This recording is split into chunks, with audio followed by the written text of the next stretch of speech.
Welcome back to the Legacy Dads podcast. This is Dave, and I'm here with my partner, Legacy Dads OP, original podcaster, Dante. Dante, how you doing, my friend?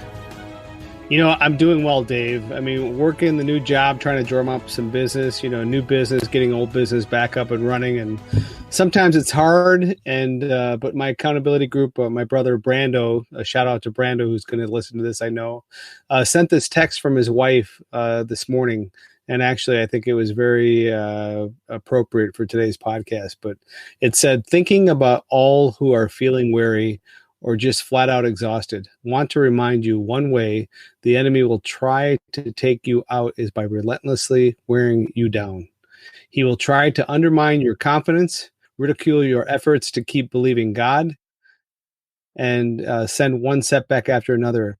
He'll use people to disappoint you, constantly remind you of your mistakes or failures, make you feel inadequate, alone, forsaken, worthless, or irrelevant. Believe what you're doing doesn't matter, or send distractions to sap your energy and hijack your focus. Today, I simply want to speak Galatians 6:9 over you. And it says, let us not become weary in doing good, for at the proper time we will reap a harvest if we do not give up. Dave, talk about God's perfect timing. Boy, I really needed that this morning. That sounds like the perfect. Obviously, it's in God's timing, the perfect timing. But what an uplifting thing to hear, and just a good reminder to not become weary and doing good. And that's really inspiring. So, man, good on Brando. Shout out to you 100% to get that going. But hey, Dante, before we get going too far into this episode, I wanted to kind of give you a question of my own. So when I would listen to this podcast, when I first found you guys a few years ago, and I would listen to you and Lance on this show, I always wanted to know a little bit more about you guys. Like who's behind the microphone. So in order to peel back the layers of the onion that is Dante, I'm going to ask you a question, and you have to answer it in 30 seconds or less. Are you ready? 30 seconds or less. Yeah, it shouldn't be too hard. Hold on now. I'm gonna get my stopwatch here on my phone, so I'm prepared. You can't cheat me. All right. So I as soon as you get done with your question, I'm gonna start the clock. Go. What inanimate object would be the most annoying if it played loud, upbeat music while being used? Go. A boombox. But those are designed to make music and noise. You asked if it would be annoying, and depending on what music came across the boomer, that would really extremely ignore me. Well, what if it was like a good Christian rock song? Would that still be annoying to you? You said what inanimate object? Could I say like a chair or a rock that I stubbed my toe? Possibly. But that would require me moving. An object that would be loud, obnoxious, and things that I don't want to hear.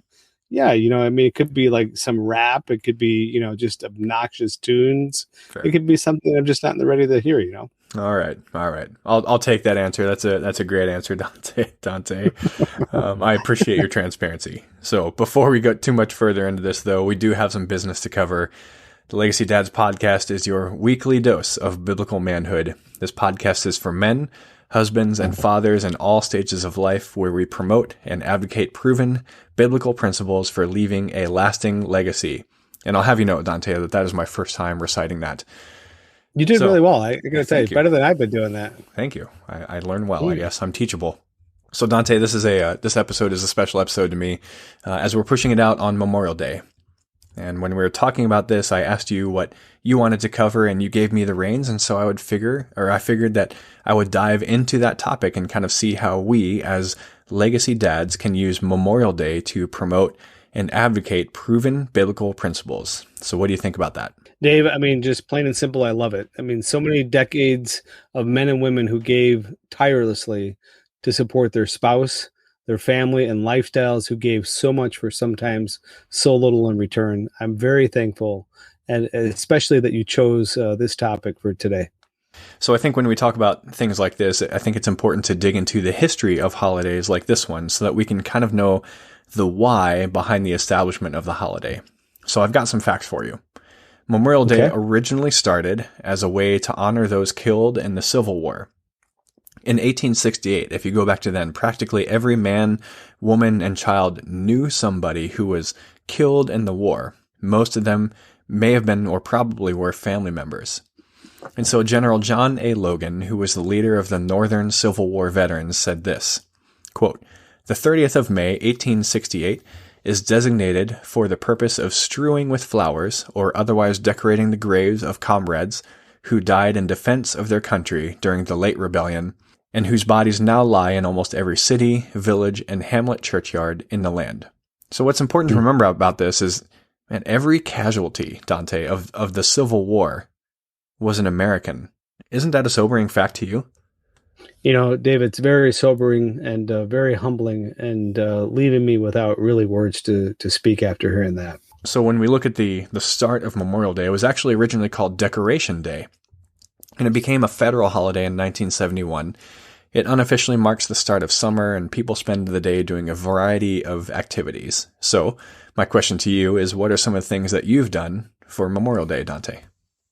When my wife and I were first married, almost 2 decades ago, November will be 20 years, we moved to my hometown to watch after my parents. My mom had a massive heart attack when Kate and I first got married, first started dating. And then, seeing her through that whole process, it really said a lot about her character. And as a result of that and some other things, she became my wife. Our hometown was hugely patriotic in supporting local business, military, and sports. And every Memorial Day, there would be a parade from downtown to the baseball park that was right next to our house. It was great because there were flags were raised, people were saluting and shouting and being thankful for those who have gone before. Since moving to Indiana, we haven't really made it back to our old hometown in Illinois, but there's another town about 15 minutes away, downtown Crown Point.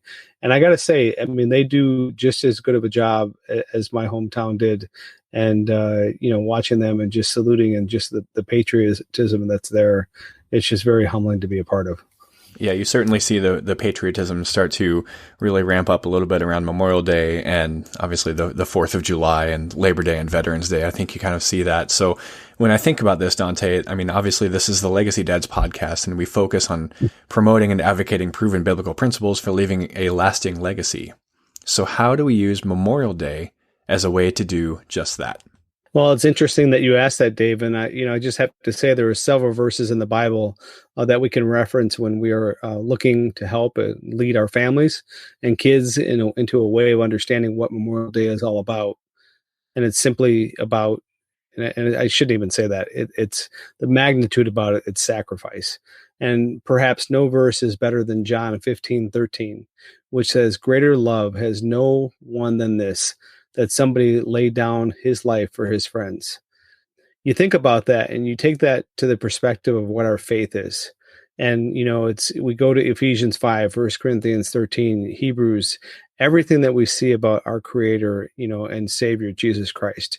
And as he laid down his life willfully and willingly in submission to God's will, and everything he does was about God's will on this 33 years of his ministry. 30 years on this earth, 30 years of old, he started this 3-year ministry and willfully laid it down when God the Father told him it was time. And so as he's done that, time after time, he gives us so many examples of what it means to die to self and to live for others. And, so for husbands and wife, we read in Ephesians 5, just as Christ laid his life down for the church, we also are to lay our lives down for our wives and our family. And then this verse, John 15:13, "Greater love has no one than this, than someone lay down his life for his friends." And I think when we put that in perspective and we really just concentrate on that and just realize that this is what God's calling us to do. It's willfully being willing to die to self, to put God first in everything that we do, and if necessary, to lay down our lives for our wife, for our family, for our friends. It's just like, how far are we willing to go? And then we take this to Memorial Day, Dave, and it's just like I'm humbled. I mean, one of the things about you and Lance and just a bunch of other people that I've met over the years of my 53 years on this life of veterans, it's just amazing to watch just the humbling leadership and just willfully sacrifice that these individuals have made over time. Dante, I think you hit the nail on the head. I mean, you referenced Ephesians 5 talking about husbands and wives as a legacy dad, as a legacy husband. The things that we need to do are, to be willing to sacrifice that much for our wives. And, as a father, essentially having that same sort of mentality. I will give up everything so that my children can continue on and do the things that they need to do. Obviously, John 15 is very important, especially in the military community. When you look at laying your life down for your friends, I mean, that is literally stepping in harm's way so that you can ensure that somebody else is able to stay alive so that they can go back home to their family. And there's so many stories of people who have done just that. Some of them have received, awards like the Medal of Honor, and others, maybe their names are just not known. And when you think about that, when you think about the ultimate sacrifice, I mean, obviously as Christians, we understand that Jesus paid the ultimate sacrifice that we could live in freedom, and we could live in freedom from sin. Like, we're no longer slaves to the fear of living in sin because we're children of God, right? That's the song that we listen to. Like, how incredibly freeing is that sense of freedom that we get? There isn't a lot that will make life better for us. But I also want to highlight the practical aspect of what you said, that Memorial Day is about honoring those who have paid the ultimate sacrifice for us here in the United States. We enjoy these freedoms that we have because of what these individuals have done. We have the freedom of speech. We have the freedom of religion. We have the freedom of the press. We have the freedom to assemble. We have the freedom to petition and speak against what we see as injustice. We have the freedom to go to Chick-fil-A 6 days a week if we want to, right? Like, we have the freedom to do a lot of different things. And I don't want to get political at all, but we have the freedom to disagree. And we have these freedoms because we had men and women who have gone before us, who have died protecting those freedoms. And so when you pair that sort of freedom, or when you pair that sort of freedom that we experience, as well as, or when you pair it up with that freedom that we have in being in a relationship with Jesus Christ, like, that is what makes living in the United States as a Christian what it is today. As a legacy dad, as a legacy husband, like, that is so incredibly awesome. And I can say this because I've seen what it's like in other countries when you don't have these guaranteed freedoms, when you don't have the ability to speak against your government, or you don't have the ability to say what you want, or maybe you have a country whose press is run by who knows who's in charge of the press. The alternative is not pleasant. And just like, being a Christian, when you don't have a relationship with Jesus, and that ultimately is even less pleasant. Yeah, I mean, very true, Dave. And I think when we think about our sovereign states and non-democratic states, it becomes real clear on what true persecution looks like.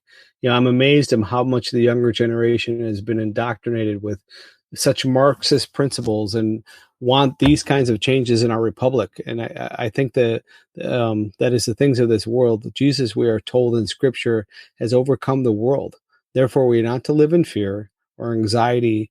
We are to be confident ambassadors for Christ and going to all nations, preaching the good news and making disciples. And, I don't want to minimize the things that are going around us. And I've seen a lot of Christians that are fearful, are angry, are upset, are bitter, and just attacking, even other people in the church that don't have their same ideology. And I just want to say this: unity without truth is not unity. But in the same token, I also wanted to say, don't ever forget, especially whatever side you are on the argument, that Jesus paid it all so we can. We can be saved, we can witness, and we can live in his joy. And the other thing, Dave, I want to say before, I let you chime in on this is not to be political, but the reality of it is, if we truly believe that God has got this, and that's everything that we're doing, God has got this, we need to stop reacting to what we want, and we need to start asking the questions of maybe this is what God is ordaining. And so I want to just calm our fears. I want to calm our anxieties. And I just want to say, with that, do not forget who this is all about. From Genesis to Revelation, it's about Jesus. It's about God's will, and we are there to be a part of that. Yeah, Dante, I think you hit on some fundamental Christian principles, right? The greatest commandment, as Jesus says, is to love God with all your heart, with all your mind, with all your soul. And then the second is like it, to love your neighbor as yourself. There's no Mm. stipulations in terms of love your neighbor except if, or but, or as long as, like there's no stipulations, right? So when you tie all those things together, and as well as bringing in the Great Commission, which you talked about, being confident ambassadors for Christ, and you tie that into the Great Commission, like going and making disciples, man, I think you're speaking some truth, Dante. So when you think about all of that, how else can we practically take Memorial Day and tie it into the Bible? Well, you ask how we can tie it in. Let's go to Romans 13, verse 6 through 8. This is also why you pay taxes, for the authorities are God's servants who give their full time to governing. Give to everyone what you owe them. If you owe taxes, pay taxes. If revenue, then revenue. If respect, then respect. If honor, then honor. Perhaps some of the most applicable words out of that verse are the last few. Give respect to those who it is deserved, and honors to those who it is deserved. And so back to what your topic of the day is today. And so Memorial Day provides us the opportunity to honor and respect those who have given everything, who have given that ultimate sacrifice. Dave, how do we do that? Well, I think we go back to the original why, right? When General Logan came up with Dedication Day, he wanted people to go to cemeteries. He wanted people to go to every village, to every town, to every hamlet, to decorate the graves of fallen soldiers, probably people that they knew, family members, or, people in their villages or what have you. So by the time this podcast is out and people are listening to it, I'm sure there's, still time for people to go out and do things like that, to go to a cemetery, to go to a veteran cemetery and help plant some flags or do anything along those lines. I do want to take an opportunity and say, I think sometimes this holiday is confused with Veterans Day. Because on Memorial Day, a lot of times people will look at current service members and veterans who are still living and say, hey, thank you for your service. And as a current service member, look, that is always appreciated. But the focus of Memorial Day is on our brothers and sisters who have given up their lives, those who have left families behind, those who have paid that ultimate sacrifice. And so everything that we need to do on Memorial Day should be focused on that. So maybe it's a little bit after Memorial Day. Maybe you're listening to this in June, or maybe it's a little bit later in the day and you can't make it to a cemetery or to an organized event or anything like that. There are so many other options that are out there. There are organizations that can provide assistance to those left behind, for widows, for widowers, for the families. I know there are scholarship funds that are set up for kids who are now growing up without one of their parents because they ended up giving that ultimate sacrifice in defense of our country. We're in such a great time right now that we don't have to rely only on decorating graves. I think the original intent from General Logan when he said, hey, we need to make sure that we remember this for all of those who died, serving our country. I think the intent is there, but we have so many other options available. And I think that's important. We can go and decorate graves. I took my boys to do that, I think 2 years ago, to a veterans cemetery. And we decorated some graves with American flags.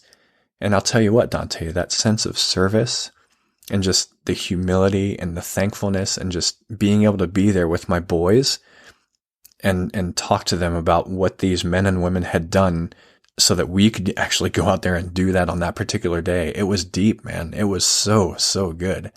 And I know that the boys they felt that as well. And so when I think about being a legacy dad, when I think about setting the example and looking at Memorial Day through a biblical lens, I want to do that. So Dante, what are your thoughts? Dave, that's right on. And I think it would be good for us to put up some links for people to visit and perhaps donate to such honorable causes. To think that some young mom and or dad is going to have to spend a lifetime without the person that they chose to marry, let's be honest. I don't know about you listeners, but it just wrecks me for the sacrifices that were paid. And I remember when my dad and I went to see a war movie. My dad was a Korean War veteran, a gunner in a tank division. And we were walking out of this movie, and there were three older men, and clearly you could tell that they were in World War II. And they were sitting there weeping for brothers, I believe, either left behind in Europe or Africa or Asia, depending on wherever the war took them. But my dad, literally in front of me, just stopped and he saluted and just stood there, and it was a profound impact on me because I followed suit and no words were said. There was no exchanges of anything other than just a gesture to just salute these three men that left comrades back, across enemy lines and wherever else that they lost brothers in this war and this evil that they had to put down. And it was an incredible moment of respect, one for my dad, and secondly for these men that after my dad did that, they stood up to attention and saluted back to my dad. And I was so humbled and in awe of my dad at that moment. It was like, who is this guy? Hmm. And what is he with what was just said here between these guys? And I have to remember that he was also a veteran. As you said, Dave, he wasn't somebody that lost his life. He made it home. But these three guys, these three men that clearly were in World War II. My mom, she had three brothers. One was Army, one was Navy, one was Air Force. And so you had a mother that had three sons that were over in World War II. And I know the atrocities that they came home with and the nightmares, but knowing the worst thing is knowing that they left friends and brothers that didn't make it home. And it's just like, why are they there? And, it's just to take the respect and give it to where it's owed. And it's for those brothers and those sisters that have laid their lives down for the freedoms that we take for granted. Well said, Dante. So, listeners, as we look to wrap up this Memorial Day episode, I would like to keep in mind the original reason for Memorial Day, and that is to honor those who were lost defending this great country of ours. We're a country like no other on the planet. And of course, we have our fair share of issues. We all know this, and we're not going to talk about them. It's not important, but it's okay. We have issues. Everybody has issues. But here's the beauty.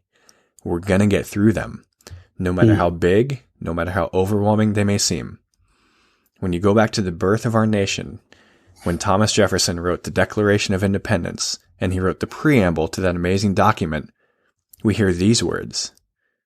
We hold these truths to be self-evident, that all men are created equal, that they are endowed by their Creator with certain unalienable rights, that among these are life, liberty, and the pursuit of happiness. When Thomas Jefferson wrote those words, he was unashamed to acknowledge that our Creator, our God, is the one who has endowed us with these rights. Let that be our founding principle of our belief in freedom. Let that drive our desire to honor those who have paid the ultimate sacrifice. Let that drive us respecting their families. And let us sing proudly the third verse of America the Beautiful. O beautiful, for heroes proved in liberating strife, who more than self their country loved, and mercy more than life. America, America, may God thy gold refine, till all success be nobleness, and every gain divine. On behalf of Dave and I, we want to thank you all for being a part of Legacy Dads and to remind you, particularly this Memorial Day, to give thanks for those who have gone before us. God bless you all.